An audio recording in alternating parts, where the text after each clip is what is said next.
Guess. Very big crowd. All right, welcome back.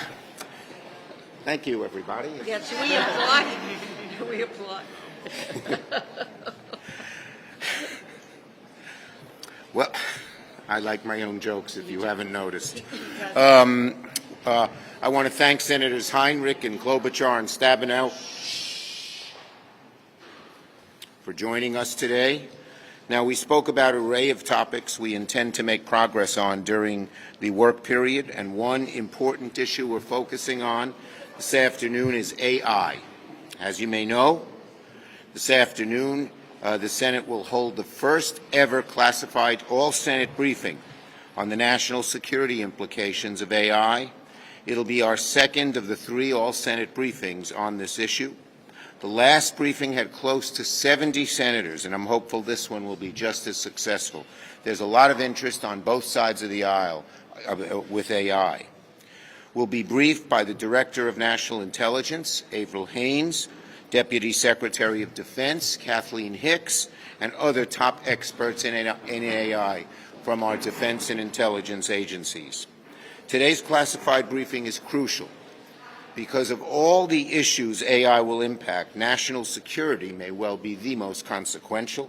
In the wrong hands, the danger of AI could be extreme. But AI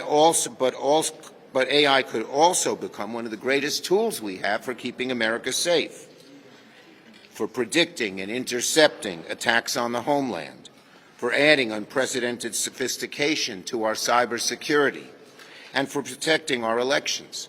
So we have a real responsibility to educate ourselves on these matters. It's a difficult issue. It's an issue that keeps evolving, but we have to get our hands around it, and these briefings are one of the many ways we're trying to do that. These briefings are part of a larger effort to learn more about AI.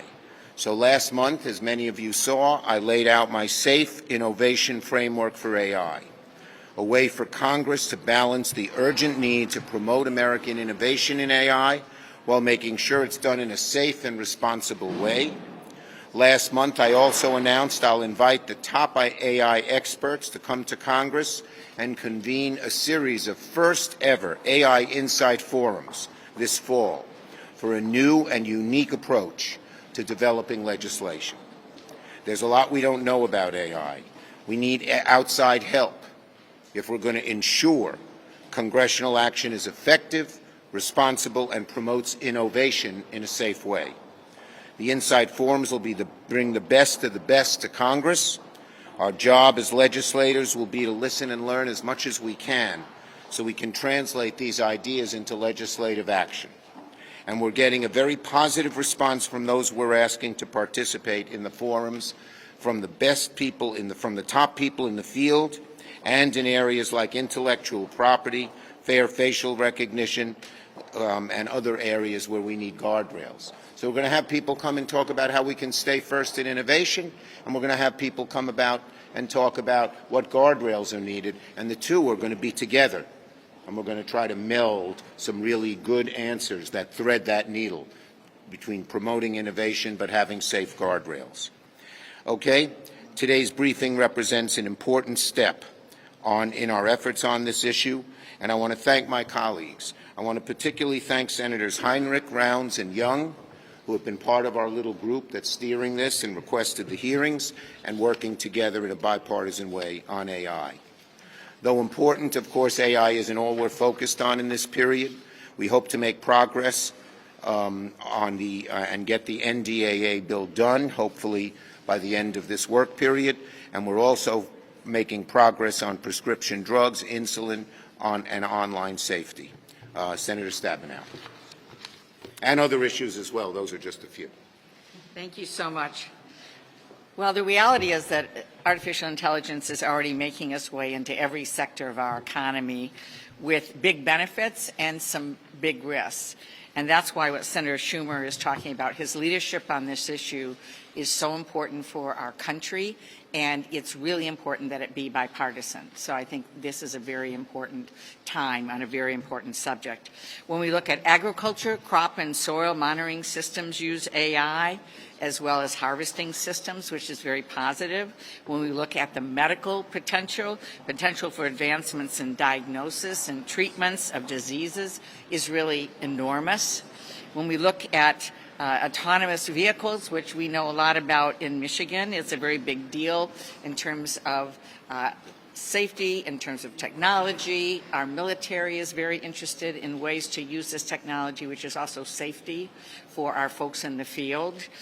And so just as autonomous vehicles need to follow the rules of the road, though, so do all other areas of AI. As AI becomes more a part of our lives, it is critical that we are ensuring consumer protections, national security protections, civil rights protections. In so many ways, we have to put a lens around this that is in the public interest. We have to make sure the right policies and accountability are applied and enforced. It's not just enough to simply have an increase in efficiency coming from AI, because there's so many other implications, as we know.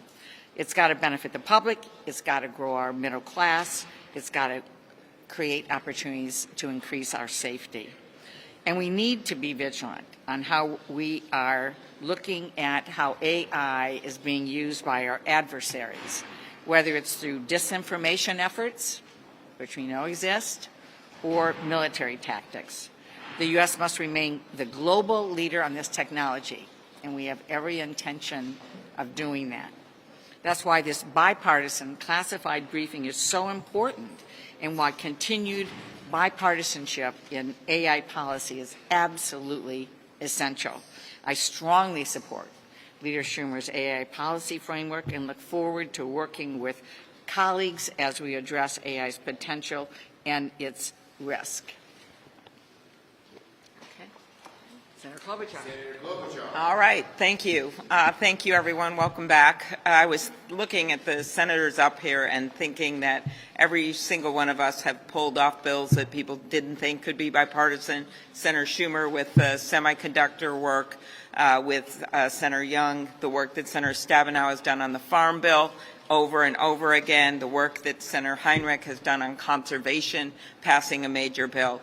This is possible, and we have to do it across the aisle. And I have been so impressed so far sitting in on the briefing, looking forward to the one today, how people are trying to find that common ground. We as a country can't afford to just duke this out and fight it out and not move forward, not only for the innovation that my colleagues mentioned and the potential, but also for the risks, the great risks for a country that is built on intellectual property and innovation. Not protecting that would be a major disaster for our economy. The security risks, where we know people would try to access all kinds of secrets and other things using this technology. And the one risk that I'm going to focus on as the chair of the Rules Committee, which is the very risk to our democracy. What have we seen so far? Well, in our hearing in the Judiciary Committee, when I specifically asked ChatGPT what should we do about a polling place that has significant waiting lines in Bloomington, Minnesota, had a specific polling place that was real, where should voters go? It immediately spit out 1234 Elm Street. Not a real address, not an address in Bloomington, Minnesota. Think about if that happened on Election Day. Then we have the story of Elizabeth Warren, where a video has been circulated, 200,000 people seen it on Twitter, that basically has her saying, and you cannot tell it's not her, that the other party shouldn't vote, that people who are members of the other party shouldn't vote. She didn't say that. Then you already have videos posting in the Republican primary that are false videos, and now you have banter AI coming out, which can actually mock up the voices of the president and other elected officials and make their constituents think that it's them. This does not have a place in a workable democracy. And that is why I've been working across the aisle and as part of this esteemed group that Senator Heinrich and Senator Schumer are leading to work on this election issue. We had just saw a deadlock out of the FEC when it came to making some decisions about how to regulate this. Yes, some of it has to have marks and labels on it. We already have a bill to do that. But some of it is going to have to be outright banned, or it's going to completely fool our constituents on both sides of the aisle, and that cannot have a place, that kind of disinformation in our democracy. So yes, we're going to have some great innovations and there's great possibilities here, but there is no reaping these benefits if we let the work of defending and strengthening our democracy fall by the wayside. That's why we can't drag our heels, and I appreciate Senator Schumer's leadership and his willingness to take this on a bipartisan basis. Thank you. Senator Heinrich. Thanks, everyone. And I want to commend my colleagues because you can kind of see how this technology is already creating a lot of effort and thought in every one of our committees because it touches on so much. Back in 2019, I got together with Rob Portman and started the AI caucus, and it was just an interest that both of us had. It wasn't something that had touched a lot of our colleagues at the time. And now, 6 months ago, this has really exploded in everyone's consciousness. And we did it at the time because we saw a lot of opportunities for getting ahead of this, for training the American workforce, for creating all kinds of economic opportunities as things get automated. But I think we all know now, and you've heard it articulated here today, that we have to address some of the risks of this technology too. You can imagine you wouldn't want to have ChatGPT, as advanced as it is, deciding whether or not you get a mortgage. And there are a lot of pitfalls here where bias and bad data can really impact people's lives. And we have a sort of moment of potential bipartisanship here that we need to take advantage of, create a common understanding of what is going to make sense for the American experience as we wrestle with AI. Upping our game across the board in the Senate is really already creating a lot of opportunities.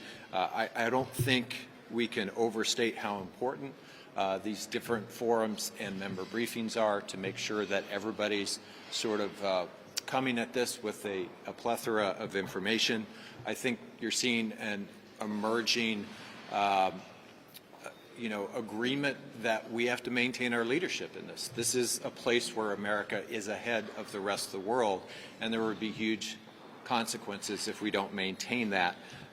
We need to train our workforce, and that's something that's already got a lot of bipartisan support, but we're also going to have to create those guardrails, and that's where things are going to be a little more difficult and a little stickier, and making sure that we protect all the American values that have served us so well for well over 200 years.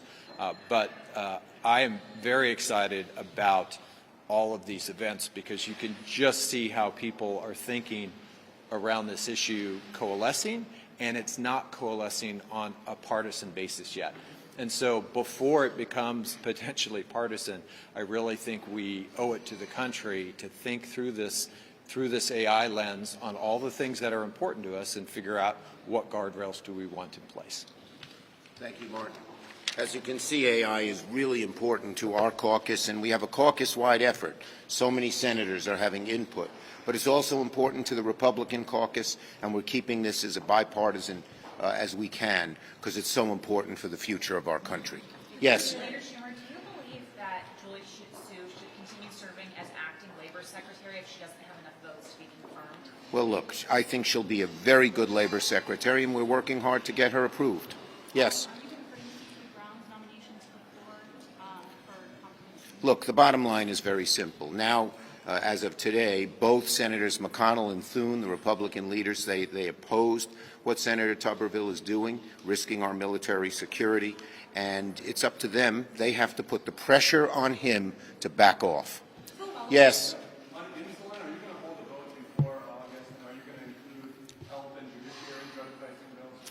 We care very much about getting $35 insulin for everybody, just as we were able to get it for people on Medicare last year in the IRA. And we're working very hard to get different inputs from the different committees so we can put together a bill on the floor that will pass. We're working. There's a very, very high priority for us. Yes. As I said, she's a very good nominee. She'll make a great labor secretary, and we're going to do everything we can to get her passed. Yes. Just to be clear, are you ruling out bringing up some of the higher profile nominations for the military individually up for votes? As I said, the responsibility is on Senator McConnell, Senator Thune, and the Republican caucus to dissuade Tuberville from doing this thing which is hurting our national security in a very real way, and every week it gets worse. Yes. In your dear colleague letter, you mentioned permitting reform. What do you have in mind, and is it your understanding that semiconductor manufacturing facilities need permitting reform to move ahead at an expeditious Look, the bottom line is we want permitting reform. The Schumer-Manchin bill was put on the floor. I voted for it, and we got the vast majority of our caucus for it. And we really believe in permitting reform. It has to be done in a bipartisan way. A very, very vital part, essential part of that is transmission. And we need both, and we're going to work very hard to get both. Yes. What do you make of the fact that House Republicans are struggling to pass both the NDAA and potentially upcoming spending bills? Are you concerned at all that you may not have a negotiating partner on the other side of the aisle when it comes to the spending? I would hope that House Republicans would do what we're doing in the Senate and trying to work it out in a bipartisan way. Two of the most important bills we face this year, the appropriations bill and the NDAA bill, are proceeding in a very good bipartisan way here, and the House ought to learn from that example. Last one. How do you feel about the bipartisan push to eliminate wasteful spending from the Pentagon? And is that a concern that the Pentagon continues to fail audits? Well, we always got to look at wasteful spending. It shouldn't be anywhere. But we also know we have great security needs with the increasing threat from the Chinese government, obviously the war in Ukraine, and there has to be a balance. Thank you, everybody. Thank you.